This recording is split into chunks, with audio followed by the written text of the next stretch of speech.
وكذلك أنزلناه قرآنا عربيا وصرفنا فيه من الوعيد لعلهم يتقون أو يحدث لهم ذكرا. فتعالى الله الملك الحق ولا تعجل بالقرآن من قبل أن يقضى إليك وحيه وقل رب زدني علما. ولقد عهدنا إلى آدم من قبل فنسي ولم نجد له عزما. وإذ قلنا للملائكة اسجدوا لآدم فسجدوا إلا إبليس أبى. فقلنا يا آدم إن هذا عدو لك ولزوجك فلا يخرجنكما من الجنة فتشقى. إن لك ألا تجوع فيها ولا تعرى وإنك لا تظمأ فيها ولا تضحى. فوسوس إليه الشيطان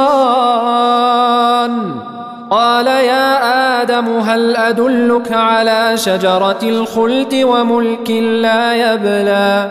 فأكلا منها فبدت لهما سوآتهما وطفقا يخصفان عليهما من ورق الجنة. وعصى آدم ربه فغوى ثم اجتباه ربه فتاب عليه وهدى. قال اهبطا منها جميعا بعضكم لبعض عدو فإما يأتينكم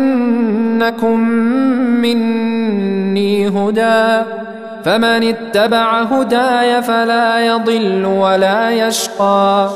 ومن أعرض عن ذكري فإن له معيشة ضنكا ونحشره يوم القيامة أعمى. قال رب لم حشرتني أعمى وقد كنت بصيرا. قال كذلك أتتك آياتنا فنسيتها وكذلك اليوم تنسى. وكذلك نجزي من أسرف ولم يؤمن بآيات ربه ولعذاب الآخرة أشد وأبقى.